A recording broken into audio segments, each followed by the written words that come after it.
Bienvenida gente una vez más a mi canal. Mi nombre es Martín Allen y hoy les voy a presentar un caso completamente diferente a lo que solemos traer en el canal. Hoy les voy a traer un caso que generó y aún hoy en día, después de, digamos, prácticamente se puede decir 90 años, casi 90 años de haber sucedido, todavía genera controversia y polémica, sobre todo en su lugar de origen, que es Estados Unidos. Así que hoy en el canal, si querés enterarte más de lo que fue el secuestro y asesinato de Charles Lindbergh Jr., quédate y te enteras.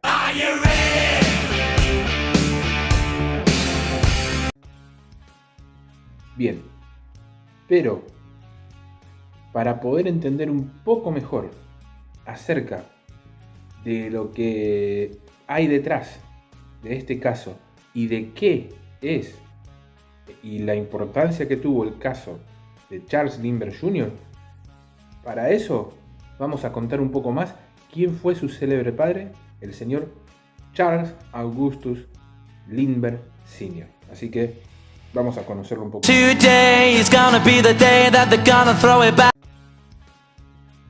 Bien, ¿quién fue Charles Lindbergh? Charles Augustus Lindbergh Sr. fue un famoso ingeniero y aviador de Estados Unidos. Él nació el 4 de febrero de 1902. Fue ya de por sí, él ya era parte de una familia importante porque su padre había sido un muy importante congresista de los Estados Unidos. Entonces ya de por sí venía de una familia con bastante, ¿cómo se dice?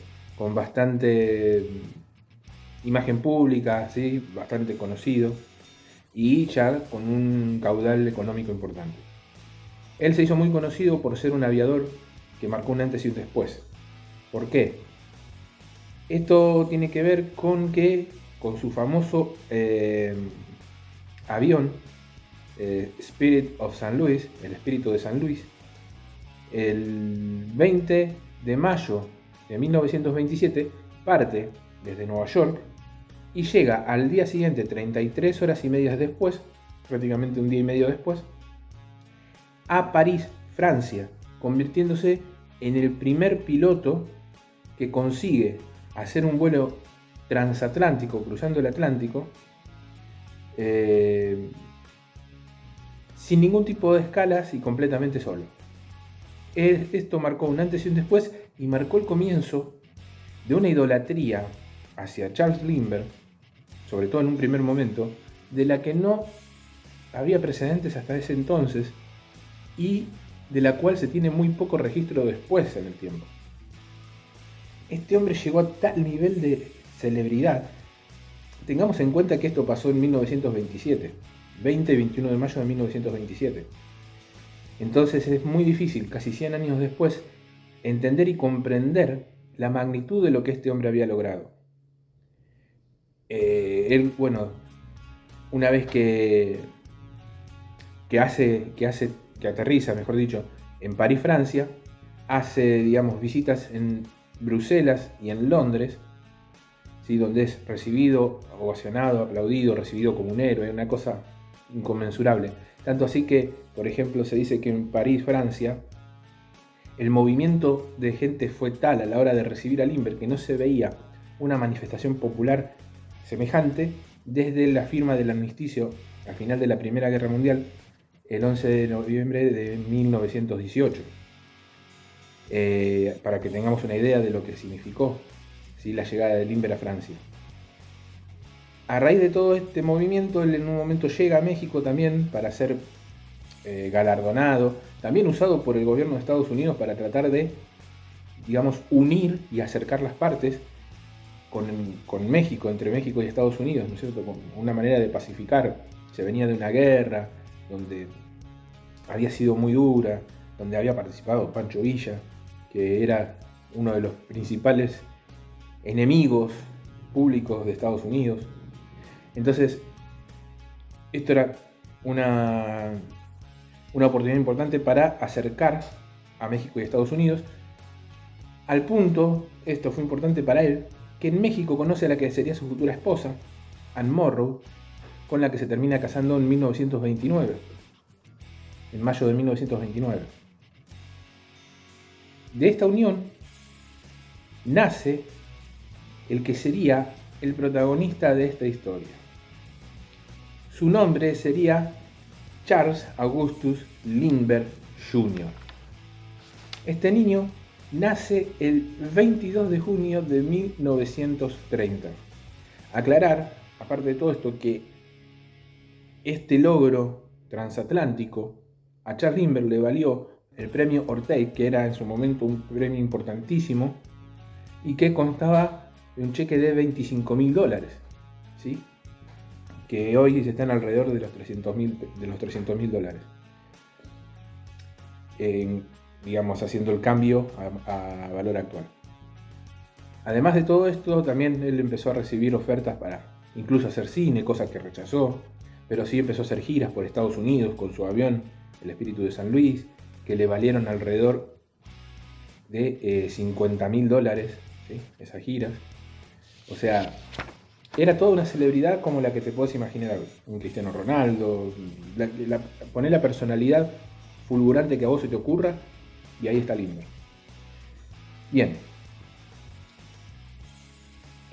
Aparte de todo esto, una vez que Lindbergh muere, se empieza a conocer parte de su lado oscuro en cuanto a sus relaciones interpersonales, porque no era un tipo fiel. Él con su mujer, contando al hijo que tuvo y que falleció a raíz de todo este caso, tuvo 6 hijos. Pero no fue lo único, porque tuvo 2 mujeres más de vidas paralelas que él llevaba al mismo tiempo que estaba casado, con las cuales procreó otros 7 hijos, con lo cual llegó a concebir 13 hijos, de los cuales sobrevivieron 12, obviamente. Así que bueno, todo esto se supo después de su muerte. Él también tuvo casos muy controversiales porque, si recordamos, una vez que pasa todo este caso del secuestro y muerte de su hijo, para el año 1936, que es cuando se ejecuta al culpable, ya después vamos a andar en detalles, empieza toda la movida, como obviamente si uno se da cuenta por los años en los que transcurre esta situación, de la Segunda Guerra Mundial. Y ahí empieza también todo el tema de qué pasaba con Estados Unidos en cuanto a participar o no de la guerra. Y él forma parte de un movimiento aislacionista. Él no estaba de acuerdo con que Estados Unidos fuera parte de la guerra. Incluso fue asociado, y muchos dicen que él fue uno de los impulsores de un movimiento llamado America First, que estaba en contra, ¿sí? Después, a raíz de lo que fue el ataque a Pearl Harbor, el ataque japonés a Pearl Harbor, no solamente que American First pierde, digamos, el sustento y termina desapareciendo, sino que Lindbergh cambia su posición y termina apoyando el ingreso de Estados Unidos en la guerra. Decir además de todo esto que a raíz de todo el shock que a él y a su familia le significó el caso de su hijo, él termina exiliándose de Estados Unidos, yéndose de Estados Unidos, termina recayendo en Alemania, donde muchos le atribuyen un acercamiento al nazismo, un acercamiento a Hitler, un acercamiento también a Goering, ¿sí? Que dicho sea de paso, Goering era un famoso aviador, ¿sí? Que había participado en la Primera Guerra Mundial y que antes de su alianza con el nazismo había sido un personaje muy importante y muy famoso y muy querido en Alemania. Entonces toda esta asociación hizo que él empezara a tener una imagen medio negativa, pero que después trató de cambiar eso, ¿sí? Acercándose a Estados Unidos, colaborando en la guerra, pero nunca terminó de cambiar esa imagen, ya que para algunos conservaba esa imagen de héroe y para otro tipo de personas, para otras personas, nunca dejó de ser ese aliado de Hitler y del nazismo en la Segunda Guerra Mundial. Un hombre muy controversial, pero que pasó a la historia no solo por su hazaña, sino por la tragedia que le tocó vivir y por el momento político y la controversia que generó esa situación en su vida. Para cerrar todo esto, decir que él fallece a raíz de un cáncer el 26 de agosto de 1974. Así que esto es a grandes rasgos quién era Charles Lindbergh. Ahora vamos a adentrarnos específicamente en lo que tiene que ver con el secuestro y muerte de su pequeño hijo Charles Lindbergh Jr. Así que si querés saber más sobre lo que pasó, quédate y lo compartimos.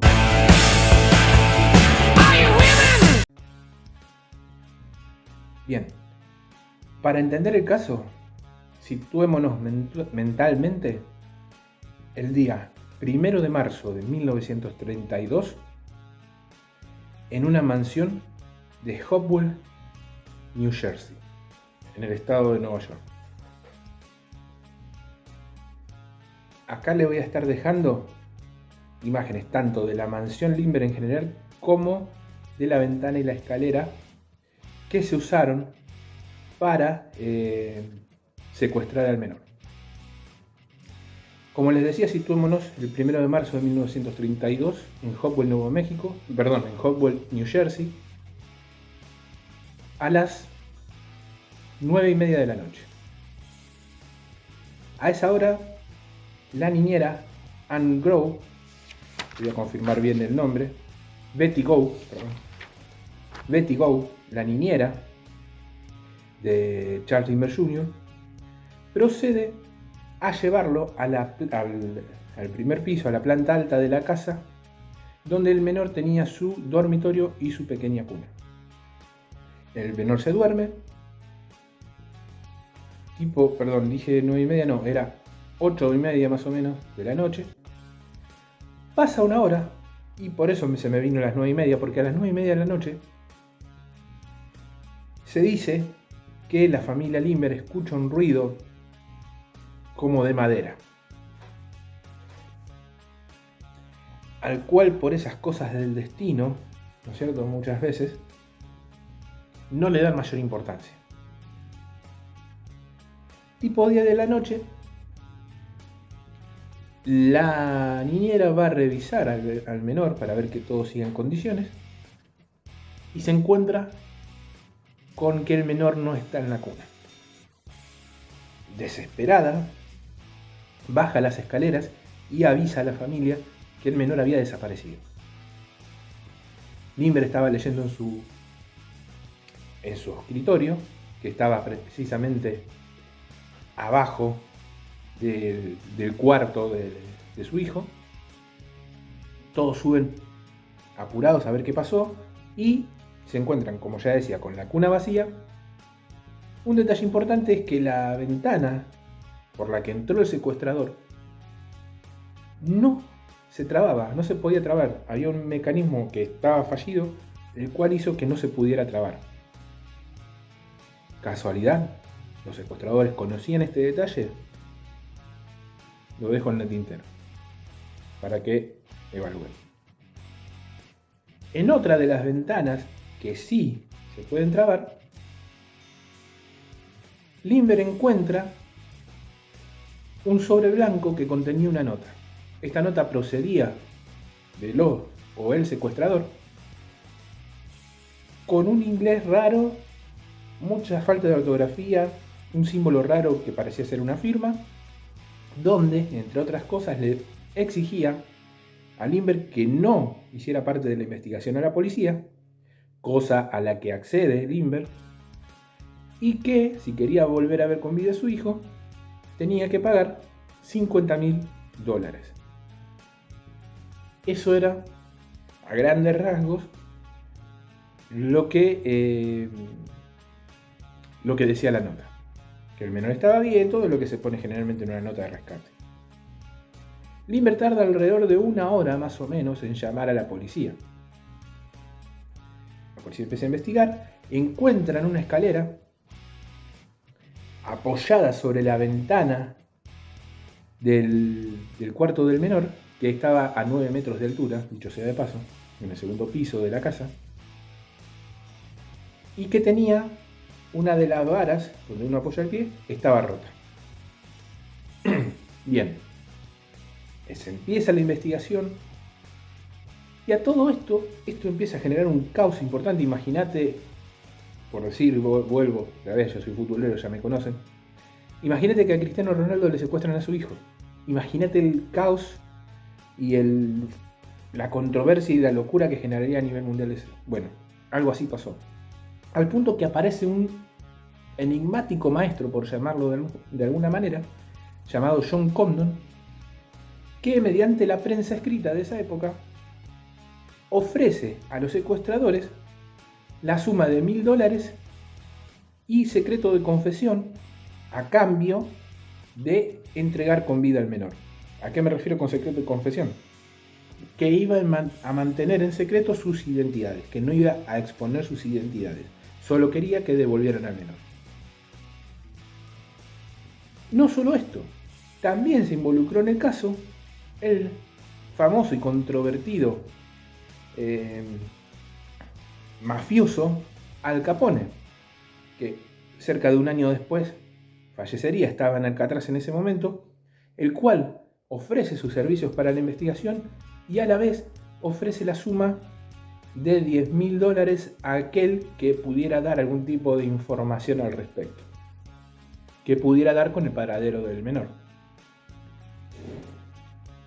Todo esto empieza a ser un caos, pero llamativamente la oferta de Condon surte efecto y el secuestrador se comunica con él, se citan en un cementerio donde aparece un tal John, ese era el seudónimo que dio, el cual le dice que no tiene ningún problema en negociar, que quiere no 50.000 sino ahora $70.000, pero este hombre, John Condon, le pide una prueba de que tuvieran realmente el menor, lo cual cumplen, y les traen un pijama, el cual queda certificado que de verdad pertenecía al menor la noche que fue secuestrado, reconocido por sus padres, a través de lo cual todo esto hace que Lindbergh vaya ganando confianza en Condon y lo pone a la cabeza de la investigación prácticamente y de la negociación con los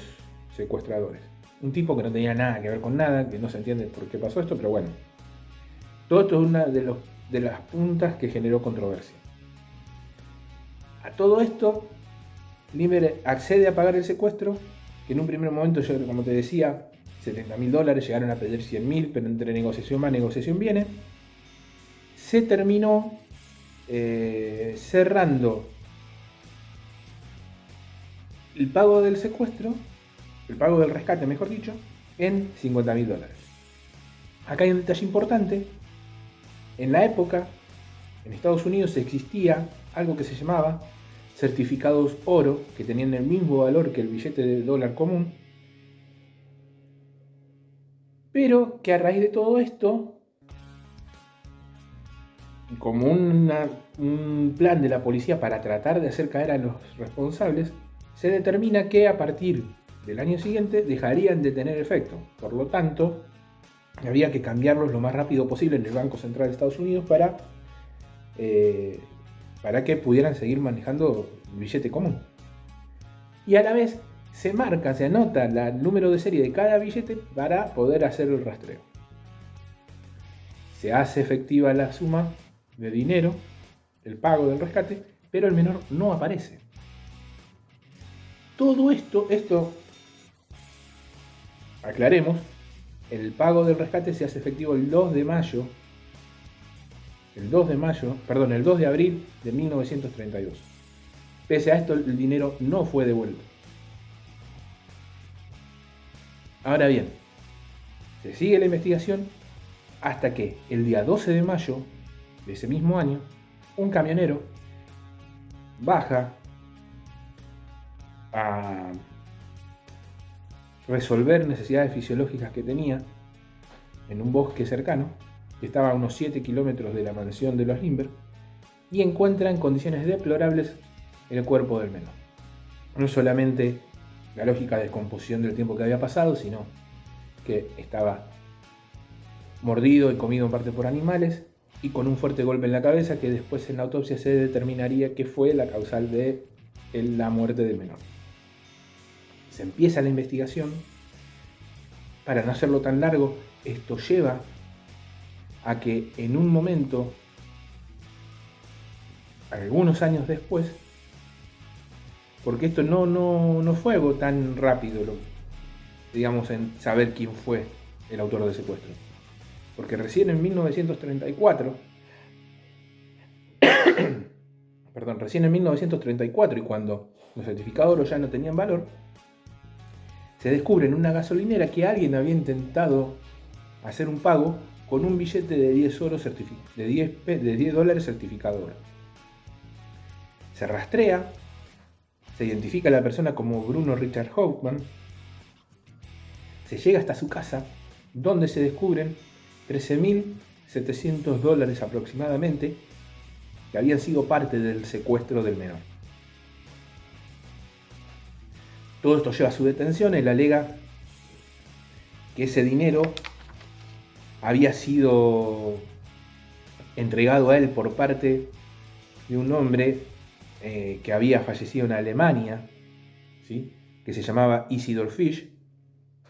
Bueno, la cosa es que se empieza a investigar, se encuentran coincidencias en la escritura en cuanto a la caligrafía de la carta y de Hauptmann.